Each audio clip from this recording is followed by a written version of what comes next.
I see that it is broken. Clearly, Wizards also sees that it is broken, but the brokenness is the point. Distraction makers. For those of us, for those who didn't experience Phyrexian Mana, right, when it was first released, when it was in Standard, the goal, it was released in the Phyrexians invading Mirrodin.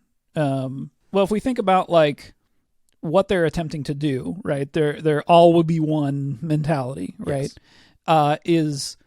Phyrexian Mana is like actually perfect. I'm thinking about so this idea of them trying to sort of make everything, I forget what it's called. It's like the God Machine or something, right? Like you're trying to make everything one being, effectively. And they have a name for it, but I can't remember what it is. So when we look at Phyrexian Mana, if you're just sort of playing the game and you're not following the story, Phyrexian Mana feels like something you shouldn't be able to do. It allows you to do things that you normally wouldn't be able to do. Right. And what's interesting about it is Commander subverts this, because in Commander, you can't play Phyrexian cards in decks that don't match the color identity. Oh, yeah. Because those cards have color identity. So if we go and look at it in Standard, that's when things get really weird. Yeah. Is in Standard, you don't have that rule. You can play whatever you want in your deck. There's no restrictions.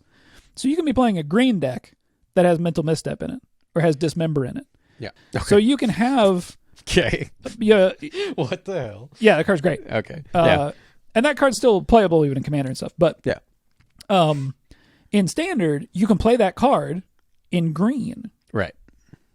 You have direct creature removal in green now, and you just pay 4 life to do it. And so when we think about what Phyrexia is, the story that it's telling, all will be one. Yeah.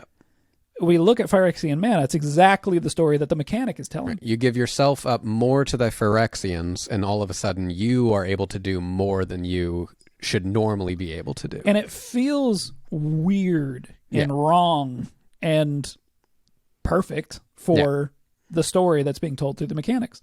And so, we can even look at like Mental Misstep is banned in Legacy, mainly because Mental Misstep begets mental misstep, in that if one player is playing Mental Misstep and the other player isn't, they're just at an inherent disadvantage. So everybody just plays 4 copies of Mental Misstep. So, and that should tell you, right, like right away, like, oof, like this is breaking something. Right. And I think what is wild is the environment that was Magic at that time that allowed this to happen. And that you can't do this from day one. You have to establish a foundation of like player expectation for you to then subvert. Right. And it is sort of this perfect alignment of established structures, norms being corrupted by this force and being corrupted by the mechanical expression of that force. Yeah. That's it.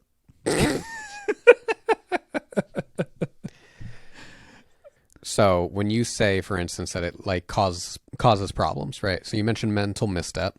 Yeah. Is it a problem that it uses Phyrexian Mana, or in that it like breaks the color pie in that way, or is the problem that it's a free spell? Yeah.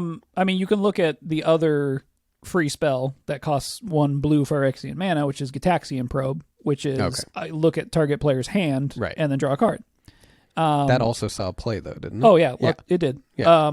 It hasn't been banned as often as Mental Misstep. It might be banned in Legacy right now. I'm not 100% sure, but it does have a very similar problem in that it basically takes up a card slot in every deck because there's no resistance to playing it. I mean, you pay 2 life, but like, who cares? Right. You got 20 of those.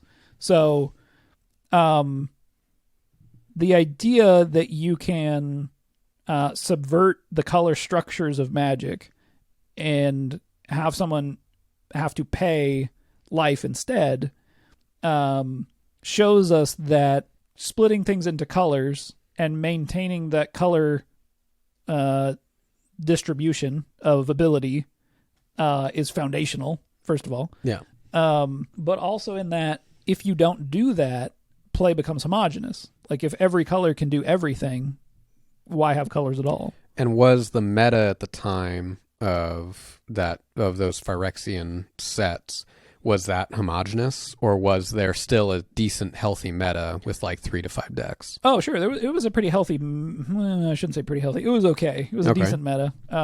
We had come off of a standard that didn't have a banned card for 7 or 8 years, and then Jace the Mind Sculptor gets banned in Scars of Mirrodin standard, but he came out in World Wake, which was I think before that.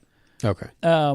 So the metagame, I think, because there wasn't a ton of playable Phyrexian cards that were strictly like Phyrexian Mana, it didn't completely shatter, the structures that are. Mm-hmm. But, things like Dismember, were very much played in almost every deck. Mental Misstep played in almost every deck. Right. So you end up with these like these weird invasions, right? Into colors where things shouldn't be. I think it's interesting because then I think that the sort of thing that you're butting heads with as a designer is like, what's more important here, telling the story or having this competitive level be more like healthy and diverse?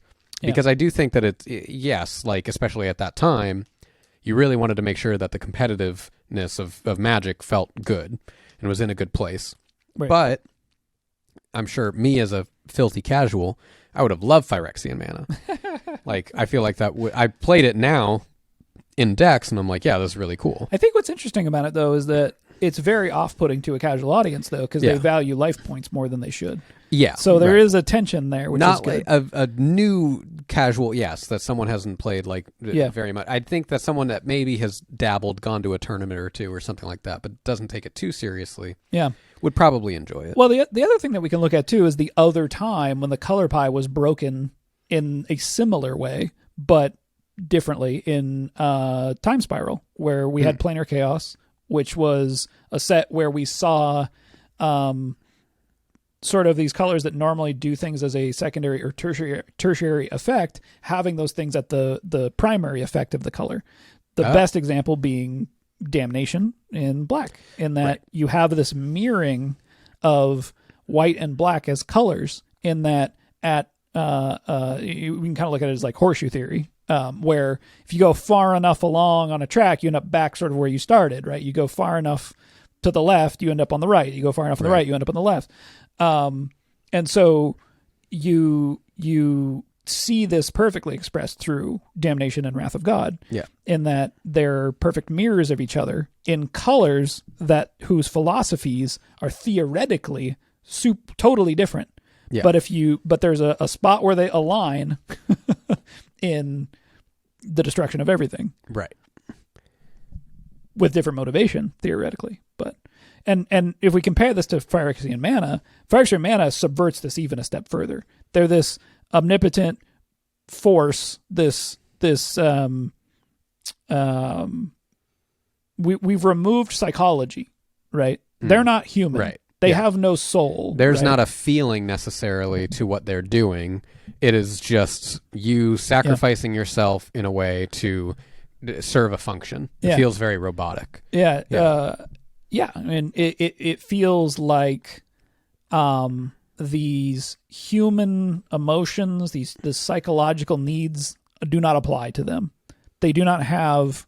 They're also the colors taken to their most extreme when we look at the Praetors and their expressions, but I think Phyrexian Mana is even like the better personification of their ideology, which is that nothing matters. Everything is just pieces to be reassembled and moved however we see fit to make it its perfect form. Right. So when we look at the newer Phyrexian All Will Be One Phyrexian Mana cards, they are still siloed within their colors. They have a regular color pip, and then they have a Phyrexian Mana color pip. Okay.